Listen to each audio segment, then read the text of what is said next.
Now, Living Well with LDS Hospital.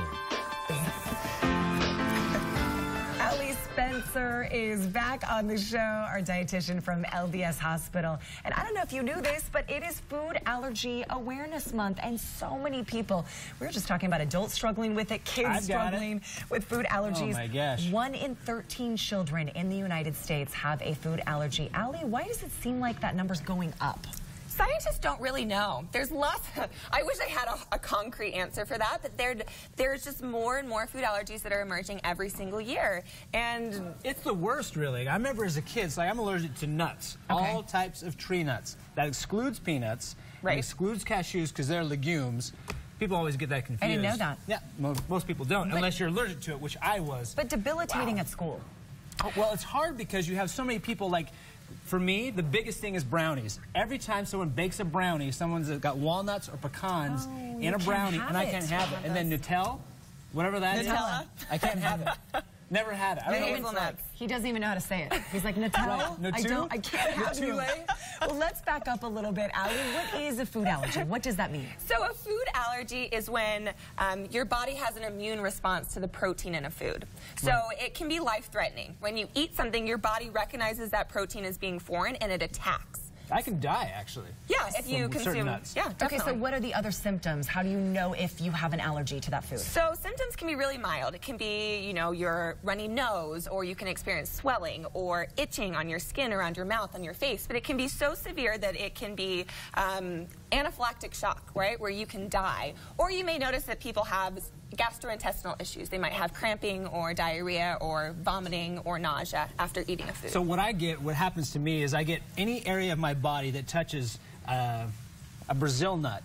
It will start swelling up and start to itch and get red and inflamed, and that includes my throat. Immediately? Almost immediately. Really? So I remember one time on my way to the orthodontist as a kid, we rubbed a Brazil nut on my hand and it immediately started swelling up, right? And so the same thing happens here, and so I'll just suffocate to death because all the tissue gets in there. So Brian mentioned nuts. What else? What else is a common cause of allergies? Yeah. So even though lots of different foods can cause allergies, the top 8 cause 90% of reactions. And so you're looking at wheat, fish or seafood, soy, peanuts, tree nuts, milk, and eggs.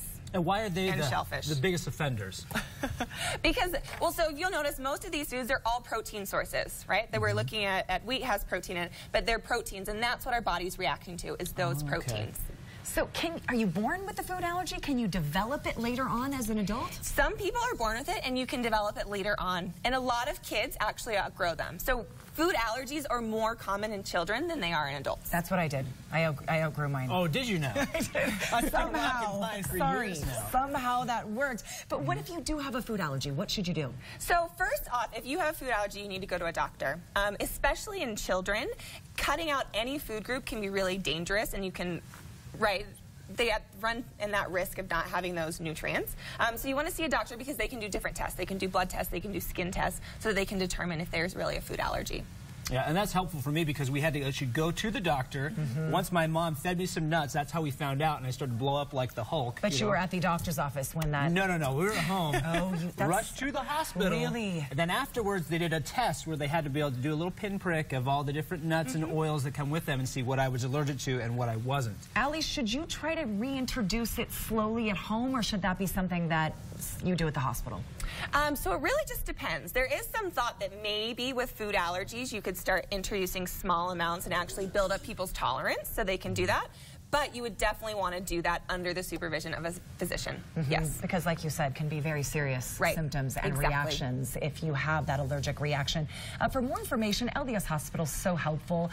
Go to ldshospital.org, the phone number also on your screen, and we'll link you to all that information. That's their website. But again, it is Food Allergy Awareness Month. And I know it's so hard for so many parents that have kids. You have to be careful in school. So the more information you have, the better. Thanks, Allie. That's right. Thank you.